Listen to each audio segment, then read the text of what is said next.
Hello. അപ്പോൾ പിന്നെ നമുക്ക് നമ്മുടെ വർഷയുടെ വിശേഷം എന്താണെന്ന് ഒന്ന് നോക്കിയാലോ. അങ്ങനെ വർഷ വരുന്ന സമയത്താണ് ഈ സുലോചന ആൻറ്റിയുടെ മകൻ കാര്യങ്ങളെല്ലാം തുറന്നു പറയുന്നത്. അമ്മ സുഖമല്ലാതെ കുറച്ച് ദിവസം കിടപ്പിലായിരുന്നു. എന്നിട്ടാണ് ഈ രണ്ട് മൂന്ന് ദിവസത്തിന് മുൻപാണെങ്കിൽ മരിച്ചു പോയത്. അപ്പോഴേക്കും വർഷ സ്വയം പരിചയപ്പെടുത്തുന്നുണ്ട് കേട്ടോ. എന്നിട്ട് ചോദിക്കുന്നുണ്ട്, അല്ല അച്ഛനെ പറ്റി എന്തെങ്കിലും വിവരം അമ്മ പറഞ്ഞിട്ടുണ്ടോ? ഇല്ല, എന്നോട് പല കാര്യങ്ങളും സംസാരിക്കുന്നത്, പക്ഷേ ഇത് മാത്രം എന്തോ വിട്ടുപോയതാവാം, ഇതുവരെ പറഞ്ഞിട്ടില്ല എന്നൊക്കെ അയാളിങ്ങനെ വളരെ കൂളായിട്ട് പറയുന്നുണ്ട് കേട്ടോ. ഇനി അവിടെ നിന്നിട്ട് കാര്യമില്ലെന്ന് മനസ്സിലായിട്ടാണ് വർഷ അവിടെ നിന്ന് ഇറങ്ങുന്നത്. ഇറങ്ങുന്നോറും ആളാണെങ്കിൽ ഭയങ്കരമായിട്ട് കരയുന്നുമുണ്ട്. അത് കണ്ടിട്ട് കൂട്ടുകാരികൾക്ക് ഭയങ്കരമായിട്ട് സങ്കടമാവുന്നുണ്ട്. അപ്പോഴേക്കും വർഷ പറയുന്നുണ്ട്, എൻ്റെ അച്ഛനെ കണ്ടെത്താനുള്ള അവസാനത്തെ വഴിയായിരുന്നു, ഇനിയിപ്പോൾ അതും നഷ്ടമായി, ഇനി ഇങ്ങനെ എന്തു ചെയ്യും? ഇനി നോക്കാനായിട്ട് വേറെ ഒരു ഓപ്ഷനും ഇല്ല, ഒരു വഴിയും ഇല്ല. അത് കേട്ടിട്ട് അവർക്ക് സങ്കടമാവുന്നുണ്ട്. അതുകൊണ്ട് തന്നെ കൂട്ടുകാരികൾ പറയുന്നുണ്ട്, നീ വിഷമിച്ചിട്ടൊന്നും കാര്യമില്ല, എന്തായാലും നമുക്ക് നോക്കാം. ഇപ്പോൾ നമ്മുടെ മുന്നിൽ വേറെ വഴിയൊന്നുമില്ല, അതൊക്കെ ശരി തന്നെയാണ്. പക്ഷേ ഏതെങ്കിലും ഒരു വഴി ഈശ്വരനായിട്ട് തന്നെ നമ്മുടെ മുന്നിൽ കൊണ്ടുവന്ന് തരും. ആ സമയത്ത് കാര്യങ്ങളെല്ലാം വേഗം തന്നെ നടക്കും. ഇനി വിവാഹത്തിന് അധികം സമയമൊന്നുമില്ല, അതുകൊണ്ട് നമുക്ക് ഒരുപാട് കാര്യങ്ങൾ ചെയ്ത് തീർക്കാനുണ്ട്, വീട്ടിൽ പോകാമെന്നൊക്കെ പറഞ്ഞിട്ട് വർഷയെ ഒരു വിധത്തിൽ ആശ്വസിപ്പിച്ചിട്ട് അവർ കൊണ്ടുവരികയാണ് കേട്ടോ. അടുത്ത് അവർ 4 പേരും കൂടെ നേരെ പോകുന്നത് വലിയൊരു ടെക്സ്റ്റൈൽസിലേക്കാണ്. അവിടെ പോകുന്നത് വർഷയ്ക്കുള്ള ഡ്രസ്സ് എടുക്കാനാണ്, പ്രത്യേകിച്ച് സാരി ഓരോന്നായിട്ട് അവർ എടുത്തിടുന്നുണ്ട്. ഓരോന്നിൻ്റെയും വില എന്ന് പറയുന്നത് ഭയങ്കരമായ വിലയാണ്. ഓരോന്ന് കണ്ടിഷ്ടപ്പെടുമ്പോൾ ആ സാരിയുടെ വില 50,000, 75,000 അങ്ങനെയൊക്കെയുള്ള ഓരോ റേഞ്ച്. വർഷ പറയുന്നുണ്ട്, ഇത്രയും വിലപിടിപ്പുള്ള സാരിയൊന്നും എനിക്ക് വേണ്ട, വിവാഹം എന്ന് പറയുന്നത് ഒരിക്കലുള്ളതാണ്. ആ സമയത്ത് നന്നായിട്ട് തന്നെ ഡ്രസ്സ് മേടിക്കണം, നല്ല ക്വാളിറ്റിയുള്ള മെറ്റീരിയൽ മേടിക്കണം എന്നൊക്കെ കൂട്ടുകാരികൾ പറയുന്നുണ്ട്. വർഷ പറയുന്നുണ്ട്, ക്വാളിറ്റി ഉള്ളത് മേടിച്ചാൽ മതി, പക്ഷേ ഇത്രയും വില തന്നെ വേണമെന്ന് എനിക്ക് നിർബന്ധമൊന്നുമില്ല. അപ്പോഴേക്കും അവർ പറയാണ്, സാരിയുടെ കാശൊക്കെ ഞങ്ങളുടെ കയ്യിലുണ്ട്, ഞങ്ങളാണ് സ്പോൺസർ ചെയ്യുന്നത്, ഇഷ്ടമുള്ള സാരി എടുക്കാം. അതിട്ട് അവൾ പറയുന്നുണ്ട്, എനിക്കിപ്പോൾ ബന്ധുക്കളായിട്ടൊന്നും ആരുമില്ല, നിങ്ങൾ മാത്രമേ ഉള്ളൂ. പക്ഷേ നിങ്ങളുടെ കയ്യിൽ പണം ഉണ്ടെന്ന് കരുതിയിട്ട് അത് എനിക്ക് വേണ്ടിയിട്ട് തുലയ്ക്കാനൊന്നും ഞാൻ സമ്മതിക്കില്ല. നിങ്ങൾക്കൂടെ ആവശ്യമുള്ള പണമാണ്, അതുകൊണ്ടൊരു കാരണവശാലും ഞാൻ അതിന് സമ്മതിക്കത്തില്ല എന്ന് പറയുന്നുമുണ്ട്. എന്നിട്ട് വളരെ ക്വാളിറ്റി ഉള്ളതും എന്നാൽ അധികം വിലയില്ലാത്തതുമായിട്ടുള്ള ഒരു സാരി വേണമെന്നാണ് വർഷ അവിടെ ഇരിക്കുന്ന സെയിൽസ് ഗേളിനോട് പറയുന്നത്. ആ സമയത്ത് ആ പെൺകുട്ടി 1-2 സാരികളൊക്കെ എടുത്തിടുന്നുണ്ട്. വർഷ ആ സാരികളിൽ ഒന്നാണെങ്കിൽ സെലക്ട് ചെയ്യുന്നതായിട്ടാണ് കാണിക്കണേ. അതിനുശേഷം കൂട്ടുകാരികൾ മാത്രമായിട്ട് നേരെ പോകുന്നത് വസുന്ധരയുടെ അടുക്കലേക്കാണ്. എന്നിട്ട് പറയുന്നുണ്ട്, മാഡത്തിന് അമ്മായിയമ്മയായിട്ട് കിട്ടിയ വർഷയ്ക്ക് ഭാഗ്യം തന്നെയാണ്. നല്ലൊരു വീട്ടിലാണ് വർഷ വലതുകാലം എടുത്ത് വെച്ച് കയറാൻ പോകുന്നത്. അത് ഞങ്ങൾക്ക് സന്തോഷമുള്ള കാര്യമാണ്. ഞങ്ങൾക്കാണെങ്കിൽ അവളെന്ന് പറഞ്ഞാൽ ജീവനാണ്, അവൾക്കാണെങ്കിൽ അധികം ബന്ധുക്കളും ഇല്ല. പറഞ്ഞു വന്നത് എന്തെന്ന് വെച്ചാൽ, ഞങ്ങളുടെ കയ്യിലെല്ലാം കൂടെ ഏകദേശം 50,000 രൂപയുണ്ട്. ഇതിപ്പോൾ മാഡത്തിന് മുന്നിൽ ഒന്നുമല്ല എന്നറിയാം, എന്നാലും ഇത് സ്വീകരിക്കണം, ഞങ്ങളായിട്ട് അവൾക്ക് തരുന്നതാണ്. അത് കേട്ട് വസുന്ധര പറയുന്നുണ്ട്, അങ്ങനെ നിങ്ങൾ പണം കൊണ്ടുവന്നിട്ടുണ്ടെങ്കിൽ ആ പണം നിങ്ങൾക്ക് അവകാശപ്പെട്ടതാ, ഒരിക്കലും ഞാൻ ആ പണം കൈനീട്ടി മേടിക്കത്തുമില്ല. പിന്നെ സ്ത്രീധനം കൊടുക്കുന്നതും വാങ്ങുന്നതും എല്ലാം കുറ്റകരമാണെന്നുള്ള ആ ഒരു കൺസെപ്റ്റിലാണ് ഞാനുള്ളത്. സത്യം പറഞ്ഞാൽ സ്ത്രീകൾ അങ്ങോട്ടല്ല ധനം കൊടുക്കേണ്ടത്. നല്ലൊരു പെൺകുട്ടീനെ കുടുംബിനിയായിട്ട് കിട്ടുമ്പോൾ തിരിച്ച് ആ വീട്ടിലെ ചെക്കനാണ് പണം കൊടുക്കേണ്ടത്. അങ്ങനെ വിശ്വസിക്കുന്ന ആളാണ് ഞാൻ.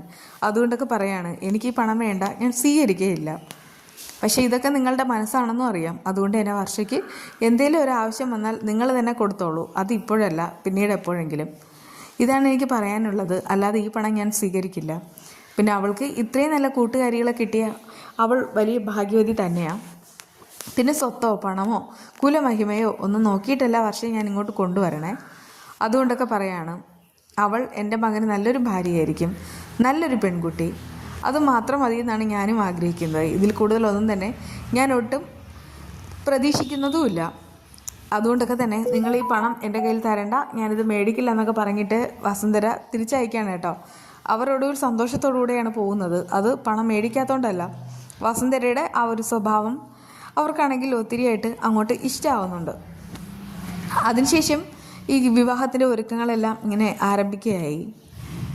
അതേസമയം ഈ വർഷയാണെങ്കിൽ രാത്രി ഒന്ന് കരയുന്നത് കൂട്ടുകാരികൾ കാണുന്നുണ്ട് കേട്ടോ. പ്രത്യേകിച്ച് അവൾ ഒരു കത്ത് എഴുതുകയാണ്, അമ്മയ്ക്കാണ് എഴുതുന്നത്. അമ്മയും ആർച്ചയും നിങ്ങളെല്ലാവരും എന്നെ വിട്ടു പോയി, എനിക്കിപ്പോൾ ആരുമില്ല. സത്യം പറഞ്ഞാൽ എൻ്റെ വിവാഹം ക്ഷണിക്കാൻ പോലും എനിക്ക് ആരുമില്ല.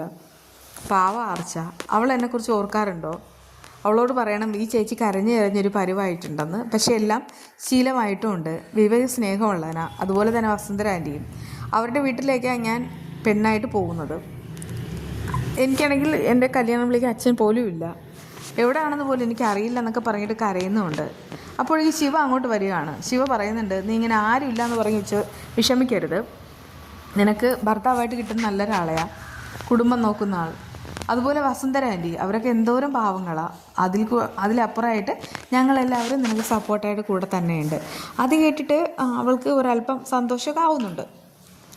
അടുത്തതായിട്ട് ഈ വിവേകാണെങ്കിൽ അവിടെ നിൽക്കുകയാണ് കേട്ടോ. അതായത് കുറേയേറെ ഈ ലൈറ്റും കാര്യങ്ങളൊക്കെ വെച്ച് കെട്ടാനായിട്ട് ആൾക്കാർ വരികയാണ്. അവർ അതിൻ്റേതായിട്ടുള്ള അറേഞ്ച്മെൻറ്റ്സും കാര്യങ്ങളൊക്കെ നടത്തുന്നുണ്ട്. വർഷയാണെങ്കിൽ മുകളിലുള്ള മാറയിലകളിലെല്ലാം അടിച്ചു കാരി വൃത്തിയാക്കുന്നത്. ആ സമയത്താണ് അങ്ങോട്ട് ശ്രീനാഥ് വരുന്നത്. അവിടുന്ന് ഇറങ്ങാൻ പറയുകയാണിത്. പൊക്കമുള്ള സ്ഥലത്താണ് നിൽക്കുന്നത്. ഇതൊക്കെ ഞാൻ ചെയ്തോളാം, നീ വീഴും. അതായിട്ട് അവൾ പറയുന്നുണ്ട്, ഇപ്പോൾ ശ്രീയേട്ടൻ്റെ ചികിത്സ നടന്നുകൊണ്ടിരിക്കുക. അതുകൊണ്ട് തന്നെ ഇങ്ങനെ ചികിത്സ മുടക്കുന്ന തരത്തിലുള്ള ഒന്നും ചെയ്യണ്ട, ഇതൊക്കെ എനിക്ക് സിമ്പിളായി ഞാൻ ചെയ്തോളാം എന്നൊക്കെ പറഞ്ഞിട്ട് വർഷം അവിടെ നിന്നിട്ട് ആ കാര്യങ്ങളൊക്കെ ചെയ്യുന്നുണ്ട് കേട്ടോ. പക്ഷേ ഇടയ്ക്കാണെങ്കിൽ കാല് സ്ലിപ്പായിട്ട് ആളിങ്ങനെ വീഴാൻ പോകുന്ന നേരത്ത് ശ്രീനാഥ് തന്നെയാണ് താങ്ങി നിർത്തുന്നത്. അതും വിവേക് മാറി നിന്നിട്ട് ശ്രദ്ധിക്കുകയാണ്. മല്ലിക പറഞ്ഞ കാര്യങ്ങളെല്ലാം മനസ്സിലുണ്ട് താനും. അപ്പോഴേക്കും ശ്രീനാഥിനോടായി വർഷ പറയുന്നുണ്ട്, വീഴാത്ത പിടിച്ചതിന് താങ്ക്സ് എന്ന്. അതാ പറയണേ, അതിന് ഞാൻ മാത്രമേ ഉണ്ടാവൂ എന്നൊക്കെ ഇങ്ങനെ ശ്രീനാഥ് പറയുന്നുണ്ട് കേട്ടോ. അത് കേട്ട് വർഷിച്ചിരിക്കുകയാണ്. പിന്നെ അവർ രണ്ടുപേരും കൂടെ ഇങ്ങനെ എന്തൊക്കെയോ പറയുന്നു, സംസാരിക്കുന്നു. അതൊന്നും കാണിക്കുന്നുണ്ട്, പക്ഷേ അത് കേൾപ്പിക്കുന്നില്ല. വർഷ ആ സമയത്ത് ഭയങ്കര ഹാപ്പിയാണ്. ശ്രീനാഥും അങ്ങനെയൊക്കെ തന്നെയാണ്. അവരിങ്ങനെ സംസാരിച്ച് ചിരിച്ച് നിൽക്കുന്നതൊക്കെ വിവേകിൻ്റെ മനസ്സിലൊരു പോറലായിട്ട് വീഴുകയാണ് കേട്ടോ. എന്നാൽ കുറച്ച് കഴിയുന്ന സമയത്താണ് അവിടേക്ക് ഈ വിവേകിൻ്റെ ഒരു ഫ്രണ്ട് വരുന്നത്. വർഷയുടെ വീട് എവിടെയാണെന്നൊക്കെ ചോദിക്കുമ്പോൾ വയനാടാണ്, പിന്നെ പരിചയപ്പെടുത്തരാം, ഇപ്പോൾ സമയമില്ലെന്നൊക്കെ ഈ വിവേക് തന്നെ പറയുന്നുണ്ട് കേട്ടോ. അങ്ങനെ ഇരിക്കുന്ന സമയത്താണ് വർഷയെക്കുറിച്ചുള്ള ഡീറ്റെയിൽസും എങ്ങനെ കണ്ടതെന്നുള്ള കാര്യങ്ങളെല്ലാം വിവേകിനോട് ചോദിക്കുന്നത്. കൂട്ടുകാരനോട് ചുരുങ്ങിയ രീതിയിൽ കാര്യങ്ങളൊക്കെ പറയുന്നു.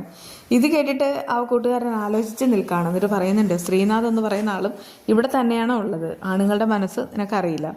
മനസ്സിങ്ങനെ എപ്പോഴും കൈവിട്ട് പോയിക്കൊണ്ടിരിക്കും. പ്രത്യേകിച്ച് ഇത് ആദ്യ പ്രണയമാണ്. അതുകൊണ്ട് തന്നെ പെട്ടെന്നൊന്നും ശ്രീനാഥിനെ മറക്കാനായിട്ട് കഴിയില്ല. ഇതിപ്പോൾ ശ്രീനാഥ് എപ്പോഴായാലും നിങ്ങളുടെ ജീവിതത്തിൽ ഒരു വില്ലനായിട്ട് തീരാം എന്നുള്ള കാര്യമൊക്കെ പറയുകയാണ് കേട്ടോ. എന്തായാലും വിവാഹം കഴിഞ്ഞാൽ അയാൾ അവിടെ നിന്ന് പറഞ്ഞയക്കണം. അല്ലെങ്കിൽ പിന്നെ ഇത് നിനക്ക് തന്നെ വലിയൊരു തിരിച്ചടിയാവും. ആൾക്കാരുടെ മനസ്സൊന്നും നമുക്ക് പെട്ടെന്ന് വായിക്കാനൊന്നും കഴിയത്തൊന്നുമില്ല. അതൊക്കെ കേട്ടിട്ട് വിവേകിനെ ആകെ ഷോക്കാവാണ്. മല്ലിക പറഞ്ഞ കാര്യവും പിന്നെ ഈ ഫ്രണ്ട് പറഞ്ഞ കാര്യവും എല്ലാം കൂടെ കണക്റ്റ് ആവുന്നു. അതേസമയം കൂട്ടുകാരൻ പറയുന്നുണ്ട്, യാത്ര ചെയ്ത് ക്ഷീണിച്ച് വന്നത്, റെസ്റ്റ് എടുക്കണമെന്ന്. കുറച്ച് കഴിഞ്ഞിട്ട് പാർട്ടിയും കാര്യങ്ങളുണ്ട് എന്നൊക്കെ ഇങ്ങനെ പറഞ്ഞിട്ട് വിവേകാണെങ്കിൽ മുകളിലേക്ക് അവനെ പറഞ്ഞയക്കുകയാണ് കേട്ടോ. ആ സമയത്ത് അവൻ പോകുന്നുണ്ടെങ്കിലും വിവേകിൻ്റെ മനസ്സിൽ ആ കൂട്ടുകാരൻ പറഞ്ഞ കാര്യങ്ങൾ ഇങ്ങനെ കിടക്കുകയാണ്. വർഷയും ശ്രീനാഥിനെയും കുറിച്ച് അതൊരു സംശയമായിട്ട് മാറുന്നുണ്ട് കേട്ടോ.